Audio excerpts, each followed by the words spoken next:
ഇറാനിൽ കുടുങ്ങിയ അമേരിക്കൻ വൈമാനികനെ അവർ രക്ഷപ്പെടുത്തിയിരുന്നു അതിസാഹസികമാണ്. അതിൻ്റെ കൂടുതൽ വിവരങ്ങൾ എന്തെങ്കിലും ലഭ്യമാണോ? കൂടുതൽ വിവരങ്ങൾ ഇന്ന് പത്രങ്ങളിൽ, നമ്മുടെ പത്രങ്ങളിൽ ചെറുതായിട്ട് വന്നിട്ടുണ്ട്. വിദേശ മാധ്യമങ്ങൾ, പ്രത്യേകിച്ച് അമേരിക്കൻ മാധ്യമങ്ങളിൽ അതിൻ്റെ ത്രസിപ്പിക്കുന്ന കഥകൾ വന്നിട്ടുണ്ട്. പ്രിയപ്പെട്ട പ്രേക്ഷകർ, ഇതൊരു വലിയൊരു അനുഭവമാണ്. യുദ്ധരംഗത്ത് നടക്കുന്ന അതിസാഹസികമായ ഒരു റെസ്ക്യൂ ഓപ്പറേഷൻ മാത്രമല്ല, ചില തന്ത്രങ്ങളുണ്ട്. കള്ളം പറയുക, വ്യാജ നറേറ്റീവ്സ് കൊടുക്കുക എന്നൊക്കെ ഇതിൻ്റെ ഭാഗമാണ്. നമ്മൾ ഇന്നലെ വരെ പറഞ്ഞിരുന്നത് എന്താണ്? ഈ F-15 സ്ട്രൈക്ക് ഈഗിൾ വിമാനം തകർന്നപ്പോൾ അതിൽ 2 പേരാണ് ഉണ്ടായിരുന്നത്, പൈലറ്റും ഒന്ന് ഗണ്ണറും. ഇവർ പൈലറ്റിനെ രക്ഷപ്പെടുത്തി, ഗണ്ണറെ രക്ഷപ്പെടുത്തി, പൈലറ്റ് കുടുങ്ങിയിരുന്നു എന്ന് പറഞ്ഞു. അതാണ് ലോകത്തിലെ മുഴുവൻ മാധ്യമങ്ങളും ചർച്ച ചെയ്തത്. അത് കള്ളമായിരുന്നു. രക്ഷപ്പെടുത്തിയത് പൈലറ്റിനെയാണ്, കുടുങ്ങിപ്പോയത് വെപ്പൺ ഓഫീസർ ഗണ്ണറായിരുന്നു. അപ്പോൾ അത് തന്നെ ആദ്യം അമേരിക്ക ലോകത്തിൻ്റെ മുന്നിൽ പറഞ്ഞ ഒരു കള്ളം. അതിനുശേഷം ഇയാൾ അവിടെ കുടുങ്ങി സാഗ്രോസ് എന്ന് പറയുന്ന മലനിരകളിലാണ് ഇത് വീണപ്പോൾ ഈ പൈലറ്റിന് അതിജീവിക്കാനുള്ള ഹെഡ് ഗിയറും ബോഡി ഗിയറും ഒക്കെ ഉണ്ട്. അത്യാവശ്യം ഒരു കൈത്തോക്കുണ്ട്. പിന്നെ എൻക്രിപ്റ്റഡ് ആയിട്ടുള്ള ബീക്കൺസ് ഉണ്ട്. ബീക്കൺസ് എന്ന് പറഞ്ഞാൽ ഒന്ന് കമ്മ്യൂണിക്കേഷൻ നെറ്റ്വർക്ക്, ഒപ്പം ബീക്കൺ ലൈറ്റുകളുണ്ട്. നമ്മുടെ പഴയ മന്ത്രിമാരുടെയൊക്കെ കാറിൻ്റെ മുകളിലുണ്ടെന്ന ലൈറ്റില്ലേ, ഇത്തരം ലൈറ്റുകൾ കത്തിച്ചാൽ ആകാശത്തൂടെ പറക്കുന്ന വിമാനങ്ങൾക്ക് ആളെ ലൊക്കേറ്റ് ചെയ്യാൻ പറ്റും. പക്ഷേ അത് വേറെ ദോഷമുണ്ട്, അത് കത്തിച്ചാൽ ശത്രുക്കളും കാണും.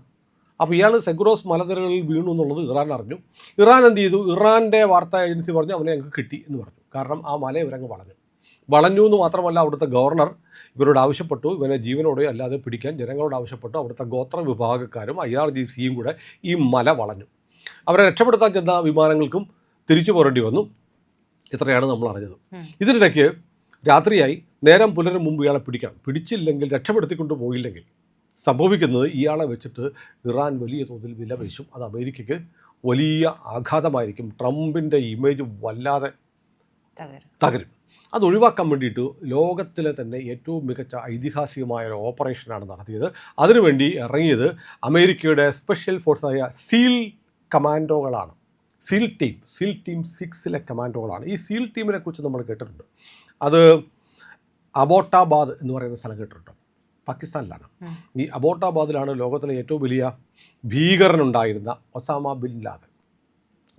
ബിൻ ലാദനെ ഇതുപോലെ ഒരു രാത്രി സീൽ കമാൻഡോകൾ പാകിസ്ഥാനിൽ പറന്നിറങ്ങി അവിടെ നിന്ന് പിടിച്ചുകൊണ്ട് കൊന്ന് കത്തിച്ച് ചാരമാക്കി കടലിൽ കളഞ്ഞു. വേറൊരു രാജ്യത്തേക്ക് അമേരിക്കയുടെ സീൽ കമാൻഡോകൾ പറന്നിറങ്ങി ഇയാളെ പിടിച്ചുകൊണ്ട് പോയപ്പോൾ ഒരു സംഭവം ഉണ്ടായി. ഇവർ വന്നിരുന്ന ഒരു സ്റ്റെൽത്ത് കാറ്റഗറിയിലുള്ള ബ്ലാക്ക് ഹാക്ക് വിമാനം, ഹെലികോപ്റ്ററിന് കേടുപറ്റിയിരുന്നു അബോട്ടാബാദിൽ. അപ്പോൾ തിരിച്ചു പോകുമ്പോൾ ഈ വിമാനം പൊങ്ങുന്നില്ല, നമ്മുടെ F-35ൻ്റെ കാര്യം പറഞ്ഞ പോലെ. അപ്പോൾ അവർ ചെയ്തതെന്നറിയാം, അമേരിക്ക ഈ വിമാനം അങ്ങ് തകർത്തിട്ടുണ്ട്. കാരണം വളരെ സെൻസിറ്റീവായിട്ടുള്ള ഒരു ഡാറ്റ ഒക്കെ ഉള്ള തങ്ങളുടെ ആയുധത്തിൻ്റെ വിമാനം, ഒരു ഹെലികോപ്റ്റർ ആയുധമാണല്ലോ, ആ വിമാനത്തിൻ്റെ ഹെലികോപ്റ്ററിൻ്റെ രഹസ്യങ്ങൾ ശത്രുവിൻ്റെ കയ്യിൽ കിട്ടരുത്. അതുകൊണ്ട് ഇത് തകർത്ത് കളഞ്ഞു. ഇതിന് സമാനമായൊരു സംഭവം ഇവിടെ ഉണ്ടായിട്ടുണ്ട്. അതായത് രാത്രിയിൽ അമേരിക്കൻ സേനകൾ ഡസൻ കണക്കിന് വിമാനങ്ങളും ഈ സീൽ കമാൻഡോസുകളും ഇറാനകത്ത് വന്നിറങ്ങി. ഇറാനിലിറങ്ങി ഗ്രൗണ്ട് ബേസ് ഉണ്ടാക്കി, ഇറാനകത്തൊരു താവളം ഉണ്ടാക്കി അവിടെ നിന്നാണ് ഓപ്പറേഷൻ നടന്നത്. അത് എവിടെയാണെന്ന് പറയുന്നുണ്ട്. അതായത് ഇസ്ഫഹാൻ എന്ന് പറയുന്ന ഇവരുടെ ഒരു ന്യൂക്ലിയർ റിയാക്ടറുള്ള ഇസ്ഫഹാൻ്റെ തെക്കു കിഴക്കു ഭാഗത്ത് ഉപേക്ഷിക്കപ്പെട്ട ഒരു എയർ സ്ട്രിപ്പ് ഉണ്ടായിരുന്നു. ഈ എയർ സ്ട്രിപ്പിൽ അമേരിക്കയുടെ 2 MC-130J വിമാനങ്ങൾ ഇറങ്ങി, കമാൻഡോകളായിട്ട് ഇറങ്ങി. പിന്നെ ഒരു MH-6 ലിറ്റിൽ ബേർഡ് ഹെലികോപ്റ്റർ ഇറങ്ങി. ഇതിൽ ഈ വേറെയും വിമാനങ്ങൾ ഇറങ്ങിയിട്ടുണ്ട്. ഉപേക്ഷിക്കപ്പെട്ട ഒരു എയർ സ്ട്രിപ്പിൽ, ആരുടെ ഉപേക്ഷിക്കപ്പെട്ട, ഇറാൻ തന്നെ ഉപേക്ഷിച്ച എയർ സ്ട്രിപ്പ് കണ്ടുപിടിച്ച് അവിടെ ഇറങ്ങി. അപ്പോൾ കൃത്യമായ ഇൻ്റൽ കിട്ടിയിട്ടുണ്ട്. അതായത് കൃത്യമായി ഇൻ്റലിജൻസ് വിവരങ്ങൾ കൃത്യമായി അമേരിക്ക കിട്ടുന്നുണ്ട്. അത് കൊടുത്തത് മൊസാദാണ്. മൊസാദും CIA ചേർന്ന് നടത്തിയ ഒരു വലിയ ഓപ്പറേഷനായിരുന്നു. ഇറാനകത്ത് മുഴുവൻ മൊസാദാണ്. നമ്മളറിയാമല്ലോ, ഖമനയെ കൊന്നത് ട്രാഫിക് ക്യാമറ സിഗ്നൽസ് നോക്കിയിട്ടാണെന്ന് പറയുന്നത്. ഇറാനിൽ നടക്കുന്ന കാര്യങ്ങളൊക്കെ മൊസാദ് അറിയുന്നുണ്ട്. അപ്പോൾ കൃത്യമായി ഇങ്ങനെ ഇസ്ഫഹാൻ്റെ തെക്കു കിഴക്ക് ഭാഗത്ത് ഉപേക്ഷിക്കപ്പെട്ട എയർ സ്ട്രിപ്പ് ഉണ്ട്, അവിടെ വിമാനങ്ങൾ ഇറങ്ങാം ഉൾപ്പെടെയുള്ള കാര്യങ്ങളും IRGC എങ്ങനെയാണ് സാഗ്രോസ് മലനിരകളിലേക്ക് വരുന്നത് തുടങ്ങിയ ഡാറ്റ മുഴുവൻ ഇസ്രയേൽ കൊടുത്തുകൊണ്ടിരുന്നു. ഇവിടെ ഇറങ്ങിയിട്ട് ഈ ഓപ്പറേഷൻ കഴിഞ്ഞ് കുവൈറ്റിലേക്കാണ് ഈ ഭടനെ കൊണ്ടുപോയത്. കേണൽ റാങ്കിലുള്ള ഓഫീസറാണ്. അയാളെ കൊണ്ടുപോകാൻ തിരിച്ചു വരുമ്പോഴത്തേക്ക് അവിടെ ഇറങ്ങിയ വിമാനങ്ങളിൽ 2 MC-130J വിമാനങ്ങൾക്ക് പറക്കാൻ പറ്റാത്ത സ്ഥിതി ഉണ്ടായി. സംഭവിച്ചെന്താ, ആ 2 വിമാനങ്ങൾ അമേരിക്കയ്ക്ക് തകർത്തു. സ്വന്തം വിമാനങ്ങൾ, അതായത് അബോട്ടാബാദിൽ എങ്ങനെ ഒസാമ ബിൻ ലാദൻ്റെ ഓപ്പറേഷൻ നടത്തുന്നതിനിടയ്ക്ക് കേടുപറ്റിയ സ്റ്റെൽത്ത് ബ്ലാക്ക് ഹാക്ക് ഹെലികോപ്റ്റർ എങ്ങനെ തകർത്തു, അതുപോലെ ഈ 2 വിമാനങ്ങൾ തകർത്തിട്ട് ബാക്കിയുള്ള വിമാനങ്ങളുമായിട്ടാണ് അമേരിക്ക പോയത്. അപ്പോൾ അതിപ്പോൾ ഇറാൻ ഇപ്പോൾ പറയുന്നുണ്ട് ഞങ്ങൾ വെടിവെച്ചിട്ടതാണ്. അങ്ങനെ എന്തുമല്ല, അമേരിക്ക തകർത്തതാണ് അമേരിക്ക പറയുന്നത്. നേരെ തിരിച്ചുമായിരിക്കാം, അമേരിക്കയ്ക്ക് ഇനി ഇവർ തകർത്തു എന്ന് പറയായിരിക്കും. പക്ഷേ നമുക്കിപ്പോൾ കിട്ടുന്ന ഡാറ്റ അനുസരിച്ച് ഈ 100 കണക്കിന് സീൽ കമാൻഡോസ് അവിടെ ഇറങ്ങിയിട്ടാണ് ഓപ്പറേഷൻ നടത്തിയത്. അവർ വലിയ വെടിവെപ്പുണ്ടായി, IRGC അറ്റാക്ക് ചെയ്തു, ഇസ്രായേൽ വിമാനങ്ങളും ആക്രമിച്ചു. ഞങ്ങളുടെ 2 സുഹൃത്തുക്കൾ ചേർന്നിട്ടാണ് രക്ഷപ്പെടുത്തിയത്, ഞങ്ങളുടെ വൈമാനികനെ രക്ഷപ്പെടുത്തിയതെന്ന് ട്രംപ് പറഞ്ഞിട്ടുണ്ട്. ആ സുഹൃത്തുക്കളാരാ? അമേരിക്കയും ഇസ്രായേലുമാണ്. ഇസ്രായേലിൻ്റെ സഹായം കിട്ടിയിട്ടുണ്ട്. അപ്പോൾ ഇത് അങ്ങനെ അതിൻ്റെ അയാളെ കുവൈറ്റിലേക്ക് കൊണ്ടുപോയി. He will be just fine എന്നാണ് ട്രംപിൻ്റെ കമൻറ്റ്. അതിനു മുമ്പ് പറഞ്ഞു, ഏതെങ്കിലും കാരണവശാൽ നമ്മുടെ വൈമാനികനെ കിട്ടിയില്ലെങ്കിൽ ബ്ലോ അപ്പ് എവറിത്തിങ് എന്നാണ് പറഞ്ഞത്. അതായത് എല്ലാം അത് തകർത്ത് കളഞ്ഞേക്ക് എന്ന് ട്രംപ് അമേരിക്കൻ സൈന്യത്തിന് ബ്ലാങ്കറ്റായ ഒരു ഓർഡർ കൊടുത്തു. നമ്മുടെ വൈമാനികനെ അവർ പിടിക്കുകയോ ബന്ദിയാക്കുകയോ പീഡിപ്പിക്കുകയോ കൊല്ലുകയോ ചെയ്താൽ ബ്ലോ അപ്പ് എവറിത്തിങ്, ഇറാനെ അങ്ങ് തീർത്തേക്ക് എന്ന് പറഞ്ഞു. ഞാൻ പെട്ടെന്ന് ഓർക്കുന്ന ഓപ്പറേഷൻ സിന്ദൂറല്ല, നമ്മൾ സർജിക്കൽ സ്ട്രൈക്കിൻ്റെ സമയത്ത് അഭിനന്ദ് വർദ്ധമാൻ പാകിസ്ഥാനിലായിരുന്നപ്പോൾ മോദി ഇതുപോലെ പറഞ്ഞിരുന്നു, വർദ്ധമാൻ എന്തെങ്കിലും പറ്റുകയാണെങ്കിൽ തീർത്തേര്, ലാഹോർ വേണ്ട, കറാച്ചി വേണ്ട, റാവൽപിണ്ടി വേണ്ട, ഇസ്ലാമാബാദ് വേണ്ട, തീർത്തേക്ക് എന്ന് പറഞ്ഞ് ബ്രഹ്മോസ് നമ്മൾ എയിം ചെയ്ത് വെച്ചു. ഖ്വാജ്വ ഉണ്ടല്ലോ, നമ്മുടെ ഖാജ്വ കഴിഞ്ഞ ദിവസം മരിച്ചു പോയില്ലേ, മുൻ പട്ടാള മേധാവി, അസിം മുനീറിന് മുമ്പ് പട്ടാള മേധാവിയായിരുന്ന ഇയാൾ, ബാജ്വ ഖാജ്വ അല്ല ബാജ്വ. അയാൾ കുളിമുറിയിൽ മരുമകളുടെ കൂടെ കുളിച്ചപ്പോൾ മരുമകൾ തലക്കടിച്ചു വന്നത്. നമ്മൾ വീഡിയോ ചെയ്താണ്, നമ്മളാണ് ആദ്യം ലോകത്തോട് പറഞ്ഞത്. മരുമകളുടെ കുളിമുറി കഴിയുമ്പോൾ മരുമകൾ ബക്കറ്റ് തലക്കടിച്ചു കൊന്നു എന്നുള്ള വാർത്ത നമ്മളാണ് പറഞ്ഞത്. പാകിസ്ഥാൻ പത്രങ്ങളിൽ വന്ന വാർത്തയാണ്. അയാളുടെ കാലത്താണ് അയാൾ എന്നിട്ട് പേടിച്ചിരണ്ട് പറഞ്ഞു, ആ അഭിനന്ദനം ഒന്നും ചെയ്യല്ലേ, വിട്ടുകൊടുക്കണം, അല്ലെങ്കിൽ മോദി കറാച്ചി കത്തിക്കും എന്ന് സൈനിക നേതൃത്വം ഭരണകൂടത്തോട് പറഞ്ഞതിനെ തുടർന്നാണ് നല്ല ഒന്നാന്തരം ചായയൊക്കെ കൊടുത്ത് സുഖിപ്പിച്ച് രസിപ്പിച്ച് വർത്തമാനം തിരിച്ചു കൊടുത്തത്. അപ്പോൾ നമുക്ക് വലിയ അഭിമാനം ഉണ്ടായിരുന്നു. മോദിയുടെ കാലത്ത് ഇന്ത്യൻ പട്ടാളക്കാരനെ പിടിച്ചു വെച്ചാൽ നമ്മൾ എന്ത് ചെയ്യുമെന്ന് പറയും. അത് തന്നെയാണ് ട്രംപും കാണിക്കുന്നത്. അതായത് എന്തെങ്കിലും സംഭവിച്ച് ഈ കേണലിനെ കിട്ടിയില്ലെങ്കിൽ ബ്ലോ അപ്പ് എവറിത്തിങ് എന്നുള്ള ഓർഡർ കൊടുത്തിരുന്നു എന്ന് അമേരിക്കൻ മാധ്യമങ്ങൾ പറയുന്നു. അതിനുശേഷം ഇയാളെ ഈ സൈനികൻ്റെ കാര്യത്തിലുണ്ടായ സംഭവം എന്ന് വെച്ചാൽ ഇയാൾ രണ്ടുപേരും 2 സ്ഥലത്താണ് വീണത്. പൈലറ്റ് വേറൊരിടത്ത് വീണു, ഇയാൾ വീണു. പൈലറ്റിനെ രക്ഷിക്കാൻ പറ്റി. പക്ഷേ ഇയാളെ സംബന്ധിച്ച് വീണിടത്ത് നിന്ന് ഇയാൾ വളരെ ഇത്തരം പൈലറ്റുകൾക്കും ഗണ്ണർമാർക്കും ഒക്കെ നല്ല പരിശീലനം കിട്ടുന്നുണ്ട്. ആ പരിശീലനം എന്ന് പറഞ്ഞാൽ എങ്ങനെ സർവൈവ് ചെയ്യുക എന്നുള്ളതാണ്. അവരുടെ ബോഡി ജാക്കറ്റിൽ ഒരാഴ്ച വരെ സർവൈവ് ചെയ്യാൻ വെള്ളം, വൈറ്റമിൻ ടാബ്ലറ്റ്സ്, ഫുഡിന് പകരമുള്ള സഫീഷ്യൻ്റ് ആയിട്ടുള്ള പ്രോട്ടീൻസ് കിട്ടുന്ന ആഹാരങ്ങൾ, പിന്നെ തോക്കുകളൊക്കെ ഉണ്ട്. പക്ഷേ ഇയാൾ അറിയാം വിമാനം വീണാൽ ആ ഭാഗത്ത് തിരച്ചിലുണ്ടാവും എന്നറിഞ്ഞിട്ട് ഇയാൾ അവിടെ നിന്ന് മാറി 7000 അടി മുകളിലേക്ക് കയറി. 7000 അടി മുകളിൽ കയറി ഒരു ക്രീക്കിനകത്ത്, ഒരു പാറ ഇടുക്കിൽ കയറി ഒളിച്ചിരുന്നു എന്നാണ് പറഞ്ഞത്. അവിടെ നിന്ന് കമ്മ്യൂണിക്കേഷൻ സംവിധാനങ്ങൾ ഉപയോഗിച്ചിട്ട് ബന്ധപ്പെട്ടു എന്നൊക്കെ പറയുന്നു. ഏതായാലും 36 മണിക്കൂർ ഇവരുടെ ഇൻ്റലിജൻസ് ഇൻപുട്സ് കൊടുത്ത് സഹായിച്ചുകൊണ്ടിരുന്നത് ഇസ്രയേലാണ്. അപ്പോൾ ഇത് ഒരു വലിയ രസകരമല്ല, ആവേശഭരിതമായ ഒരു ഓപ്പറേഷനാണ്. അബോട്ടാബാദിൽ നടത്തിയ അതേ സീൽ കമാൻഡോസാണ് ഇത് നടത്തിയെന്ന് പറയും. ഇതിനിടയ്ക്ക് വേറൊരു സംഭവം ഉണ്ടായി. അപ്പോൾ വയർലെസ് സിഗ്നലുകളൊക്കെ കിട്ടിയപ്പോൾ വയർലെസ് സിഗ്നൽ ആദ്യം അമേരിക്ക കിട്ടിയ ഒരു signal power be to God എന്നൊരു മെസ്സേജ്, അതാണ് ഇയാളുടെ കയ്യിൽ നിന്ന് വയർലെസ്സിലൂടെ അമേരിക്കയിലെ സെൻട്രൽ കമാൻഡിന് കിട്ടിയത് സംശയം. അപ്പോൾ നമ്മൾ ചില വാഹനങ്ങളിലൊക്കെ ആളുകൾ എഴുതി ഗിഫ്റ്റ് ഓഫ് ഗോഡ്, ദൈവത്തിൻ്റെ സമ്മാനം. നമ്മൾക്ക് ദൈവത്തിന് അത് ശരിക്കും അങ്ങനെ എഴുതി വെക്കുന്ന ആരാന്നറിയോ? മുസ്ലിമുകളാണ്.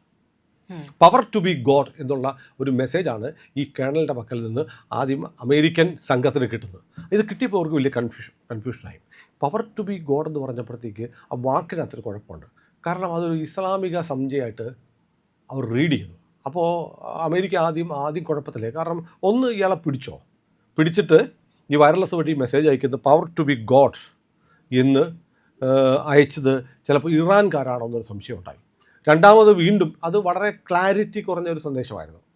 അത് കഴിഞ്ഞ് രണ്ടാമത് ഇവർ വളരെ കൃത്യമായി ഇത് അനലൈസ് ചെയ്തപ്പോഴത്തേക്ക് പവർ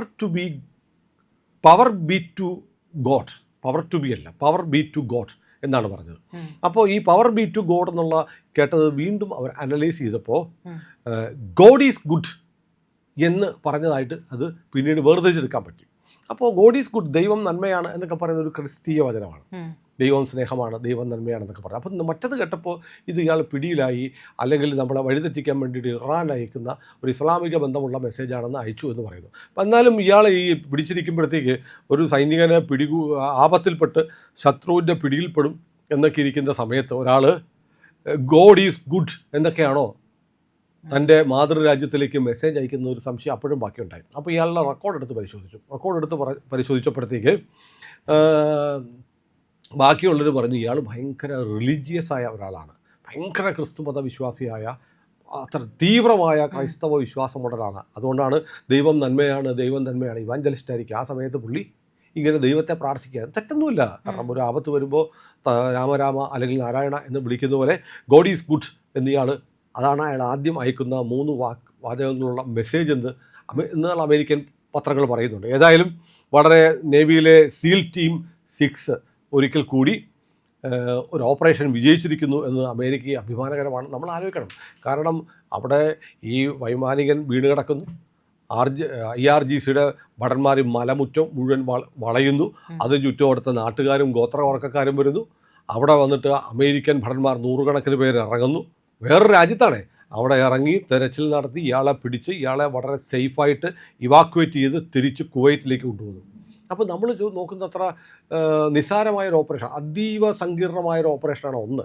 രണ്ടാമത് ഇറാൻ എന്ന് പറയുന്ന രാജ്യത്ത് കയറി അമേരിക്കയ്ക്ക് 100 കണക്കിന് പട്ടാളക്കാരെയും വിമാനങ്ങളെയും ഇറക്കി ഇത്തരം ഒരു ഓപ്പറേഷൻ നടത്താൻ പറ്റും എന്ന് വന്നിരിക്കുന്നത്. അപ്പോൾ ഇറാൻ്റെ ഇപ്പോഴത്തെ അവസ്ഥ, വ്യോമ പ്രതിരോധമൊക്കെ നമ്മൾ മാജിദ് എയർ ഡിഫൻസ് സിസ്റ്റത്തെക്കുറിച്ചൊക്കെ പറയുന്നുണ്ട്. പക്ഷേ ഇപ്പോൾ അമേരിക്ക പറഞ്ഞ മജീദും ഒന്നുമല്ല, ഈ ഷോൾഡറിൽ കൊണ്ടു നടക്കാവുന്ന മിസൈലുകളുണ്ട്, ചെറിയ സാധനം. അത് വെച്ചിട്ടാണ് ഈ F-15 സ്ട്രൈക്ക് ഈഗിൾ വീഴ്ത്തിയതെന്ന് പറയുന്നത്. ഏതായാലും നമ്മൾ ഇന്നലെ പറഞ്ഞതുപോലെ ഇത് ഭാഗികമായി ഇങ്ങനെ ഓരോരോ വിവരങ്ങൾ വന്നുകൊണ്ടിരിക്കുകയാണ്. അതുകൊണ്ടാണ് നമുക്കിപ്പോൾ അമേരിക്ക ഇറാനകത്ത് തന്നെയുള്ള എയർ ഫീൽഡിൽ, എയർ സ്ട്രിപ്പിൽ വിമാനങ്ങൾ ഇറക്കിയിട്ടാണ് സൈനികരെ ഇറക്കിയതെന്നും അതിൽ 2 വിമാനങ്ങൾ കേടുപറ്റിയതുകൊണ്ട് ഉപേക്ഷിക്കേണ്ടി വന്നതും, അത് ഉപേക്ഷിച്ചത് അമേരിക്ക തന്നെ ബോംബ് വെച്ച് തകർത്തിട്ടാണ് ഈ വൈമാനികനെ കൊണ്ടുപോയത്. അപ്പോൾ നമ്മൾ ആലോചിക്കണം, അയാൾ സഞ്ചരിച്ച F-15 തകർന്നു, അതിൻ്റെ കൂടെ പോയ A-10 തകർന്നു, ഇപ്പോൾ 2 വേറെ വിമാനം തകർന്നു.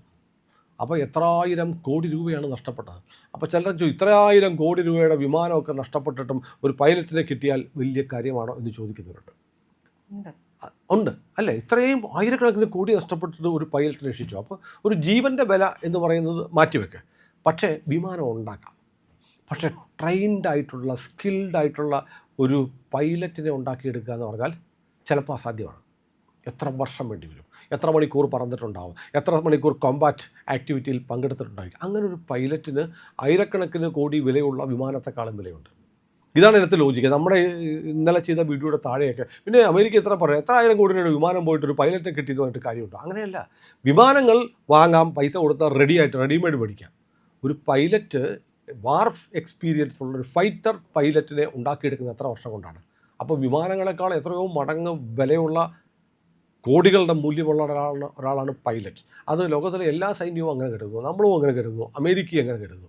ഇതാണ് ഏറ്റവും. പാകിസ്ഥാൻ മാത്രം അങ്ങനെ കരുതുന്നില്ല. പാകിസ്ഥാൻ എന്ത് ചെയ്യും? കാർഗിൽ യുദ്ധകാലത്ത് അവരുടെ പട്ടാളക്കാർ കാർഗിൽ മലനിരകളിൽ കൊല്ലപ്പെട്ട് കിടന്നപ്പോൾ അവരെന്താ പറഞ്ഞത്? ഞങ്ങളുടെ പട്ടാളമൊന്നും അല്ലെന്ന് പറഞ്ഞു. അതൊരു ഇന്ത്യൻ ആർമിയാണ് അവരുടെ മൃതദേഹങ്ങൾ സംസ്കരിച്ചത്. ഏതായാലും ഇതൊരു ത്രസിപ്പിക്കുന്ന ഒരു കഥയാണ്. കഥയല്ല, നമ്മുടെ തൊട്ടു മുമ്പ് 2 ദിവസം മുമ്പ് നടന്ന സംഭവമാണ്. ഇതിൻ്റെ വാർത്തകൾ ഓരോ ദിവസവും പുതിയ വിവരങ്ങൾ വരുന്നുണ്ട്. നമുക്കിത് പ്രേക്ഷകരോട് പറയാം. പ്രിയപ്പെട്ട പ്രേക്ഷകരെ, തെരഞ്ഞെടുപ്പ് ചൂടിനിടയ്ക്ക് ഇത്തരം കഥകളും കൂടി നമ്മൾ അറിയണം. കഥകളല്ല, വാർത്തകളും നമ്മൾ അറിയണം. അത് ഞങ്ങൾ നിരന്തരം ചെയ്തുകൊണ്ടിരിക്കും. നമ്മുടെ ചാനൽ സബ്സ്ക്രൈബ് ചെയ്യാൻ മറക്കാതിരിക്കുക. ഇന്ത്യ ലൈവ് കാണുന്ന ആളുകൾ ഇതുവരെ സബ്സ്ക്രൈബ് ചെയ്യാത്തവർ ഉറപ്പായും സബ്സ്ക്രൈബ് ചെയ്യണം. നമ്മുടെ പുതിയ ചാനൽ C4N അല്ലേ, C4N, അതിലും ഒരുപാട് പുതിയ വിശേഷങ്ങൾ നമ്മൾ പങ്കുവയ്ക്കുന്നുണ്ട്. 2 ചാനലുകളും സബ്സ്ക്രൈബ് ചെയ്ത് ജനാധിപത്യത്തിൻ്റെ ഈ ഉത്സവകാലത്ത് നമ്മളോടൊപ്പം സഞ്ചരിക്കുക.